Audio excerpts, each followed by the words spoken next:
that day changed my life, because I was like, wow, that I've just earned a year's worth of money in 6 weeks. How big would you think right now, everyone listening, if you thought that your year's wages you could earn in a week, 6 weeks, 2 weeks? How big would you think? How abundant would you look at the world? That showed me everything I needed to know about what could be achieved in life. Because I'll fast forward a bit further down my journey now. I was a carpenter. I did that for a while. I earned good money, but I was really unhappy. I was working long hours. So one day I thought to myself, I've got to do something else. So I decided that I'd go into sales. I had a mentor that was I had a boxing gym on the side of shop fitting. So I was doing shop fitting. I had a little boxing gym, little garage set up, just doing one-to-one with people. Never earned me more than a few $100s a week, but it just to keep me involved in my boxing training and stuff, and to keep my mind active. Mm-hmm. When I was doing it, a businessman walked into my gym. This is what I mean when I talk about the universe, how the universe brings people to you. His name was James. He took me under his wing.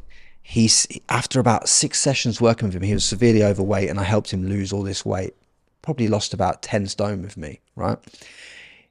When we were talking through the sessions, I realized that whilst I was coaching him doing pads, he was coaching my mind and educating my mind to think bigger, to be bigger, teaching me about books, about finance, about business, about this, all while we're on the pads in between rounds and stuff like that. He was telling me things, planting seeds.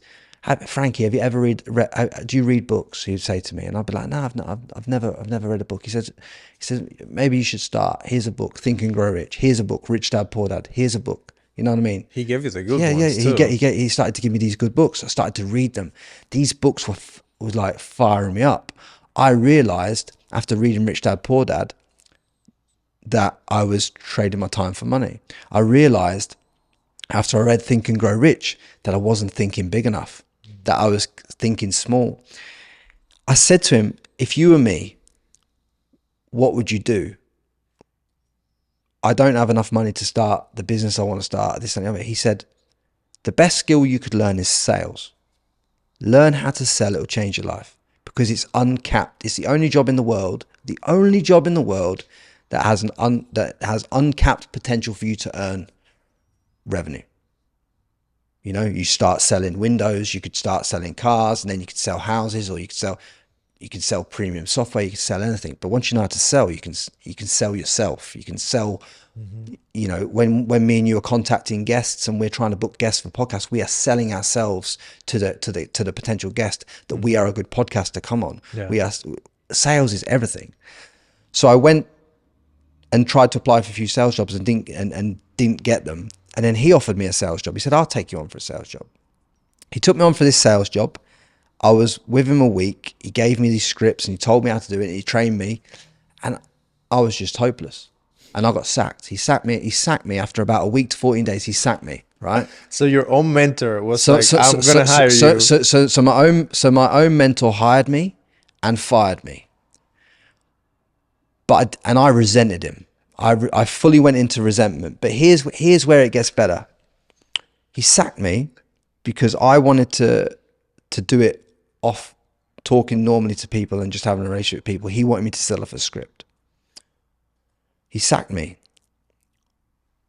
I didn't speak to him. I was so angry. I felt resentment. I felt all these emotions towards him. I didn't realize in that moment that he had done me the biggest favor of my life. My friend gave me a pirated copy actually. So thank you, Jordan Belford, of Jordan Belford's straight line selling system, right? And I watched it and I just absorbed all this over a week. And I met someone in the gym, a friend of mine in the gym, and he's like, I've always liked you. I've always got on well with you in the gym.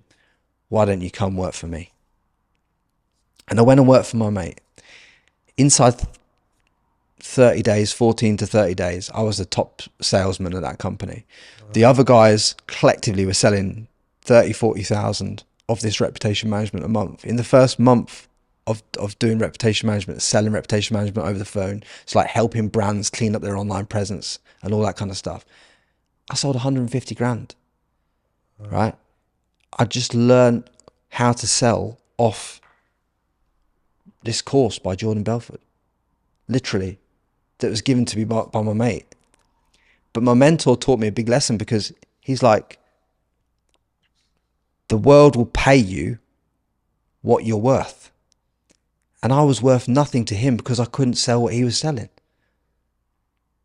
So he taught me that lesson vicariously by sacking me. Because on the exit interview, he's like, look, you're going to resent me, Frankie, for this. I'm going to sack you today. I'm going to let you go, because you cannot, I don't think you've got what it takes at this moment in time to do it, right? I know that you have it in you, but I think you need this in order to go and find it. That's kind of what he said to me on the exit interview. I still resented him, but it lit a fire under me, another fire. And then I went and learned the art of sales. And when I learned the art of sales and learned the art of communication, which is a skill that me and you have been working on for the longest time, when I learned that art and how it worked, it changed my life again.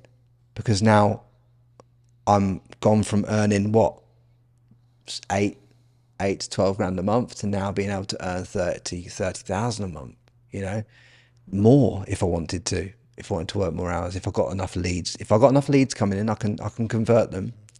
And it's like that was a pinnacle moment for me, and a pinnacle skill. I want everyone in this audience to know that the difference between where you are and where you want to be is just stacking skills to take you between here and here, you know? So you're going to have to learn a bit of sales, a bit of marketing, a bit of personal development, self-belief, a little bit of this, a little bit of that. You put it in your tool belt, you take it to the next thing, You're stacking skills the whole time, going through the motions, moving up the gears, changing the levels. Everything's about, you know, what can I learn here? What can I learn from this situation? And you might think a situation is bad, but if I hadn't have been let go of that job, I would have never ever. I don't think I would have ever got to where I am right now. Yeah. Because it gave me that hunger. Because I've always found more hunger on the side of the adversity. It's like on the way to this podcast, I got a text. And I've got this mastermind. I was telling you, I've got this mastermind I'm going to host in Australia. And at the moment, I'm thinking this mastermind's going to be cancelled, and you know, I might have lost quite a few of my speakers, and this event's going to not happen anymore. And I'm thinking to myself, that's going to cost me thousands of dollars, thousands. But what opportunity can I create off the back of that falling through? Can I stay in the US now a bit longer? Is there some more interviews that I can do? Is there more people that I can get onto my podcast? Is someone making space for me to expand here? Is it the negative that I think it could be, or is there a positive in this? That's what I want everyone to understand, is that there's nothing negative that's happening to you in your life. It's your perception of your reality that you're living. Yeah. And that's what I want people to get. Yeah. And the interesting thing, Frankie, is that is a skill. That is something that you actually train for, and you get used to it, and you practice, and you get better. I have learned that by making movies.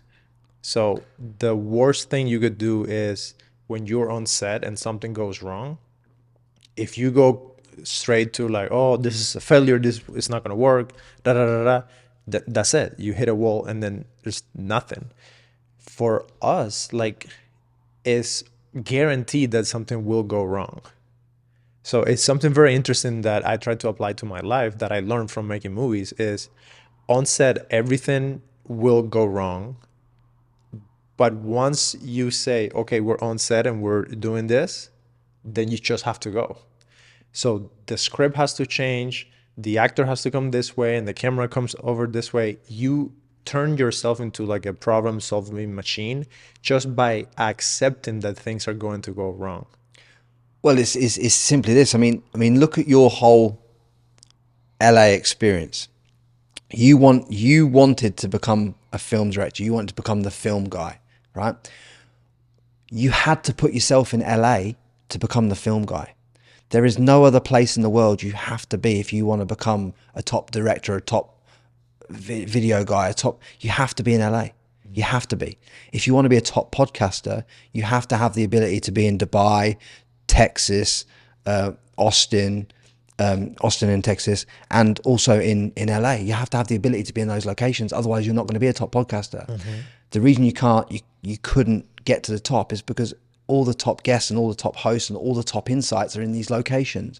So every niche and everything that you want to do has a predetermined location that you have to be you have to be around that ilk of people. You have to be in that energy to be able to get to the level you want to get to. So you have to be able to put yourself in the situation. Well, you might not be able to put yourself in the situation day one because you might not have the means to do it. But if you start finding out what that North Star goal is for you, start to walk towards it, then you might be able to start to jog. Then you might have to slow down and walk for a few more steps. Then you might get a little sprint on and have some good results. Then you might have to go into the marathon again. Then you might have to step into a walk, and then you might get another sprint. And that is what life is. Yeah. That is the epitome of life. You didn't just decide one day to go from Cuba to LA. You went from Cuba to France, back, think about it, do this, do that, put this in place, move that around, work that job, do this, do that. Eventually you got to LA. Right? LA was always the goal for you. It was always the North Star. It was always the place you knew you had to end up if you wanted to make it in this game. But you couldn't just walk there. You couldn't just step there. You had to take the path of the winding road that every human has to take. And we all have a path that's winding, that's long, that's got ups, downs, troughs, everything between it. We all have that path. Yeah. No one... I want everyone to get away from this thing where they say they're self-made. Nobody is self-made. Somebody put you on and gave you an opportunity. Someone's put me on and gave me an opportunity. James Gray, that came in my boxing gym as a 10 stone overweight man, gave me the fundamentals that I needed to change my life. Without that man walking in my boxing gym, I would not be sat here with you today. 100%. And it gives me just chills even speaking about it, because I would never have I would have never have started reading books. I never would have opened my mind. I never would have gone into sales without that man walking into my life. Why do I tell you that? I tell you that because there's someone somewhere, when you start to figure out what is my goal, and this, when you start to walk, you'll bump into someone when you're walking. You can't bump into someone to give you an opportunity if you're not already walking in the direction that you think you may have to go. Yeah. And often the direction you think you have to go at the start changes too. So I'm not telling anyone on this podcast that if you're deeply unhappy in your situation today, that you can find out exactly what you're meant to do in 5 years' time and make a clear straight line plan towards it. No, what you write down and what you think you want to do today will be totally different from the reality that you end up manifesting. But I guarantee you that when you start walking towards what you think you want, people will align, and the world will test you. It'll say, right, do you really want this? Are you willing to sacrifice everything for this?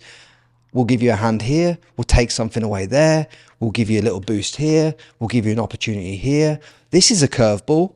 We'll throw it at you. This is what happens. This is life. This is the zest. This is what we're on the planet for. It's a learning curve. Yeah. Nothing's given. Well, guys, thank you so much for checking in for this episode. I hope you love it. And if you did, send it to a friend. And if you can, check out this other interview over here. I'm pretty sure you're going to like it. We'll see you in the next one.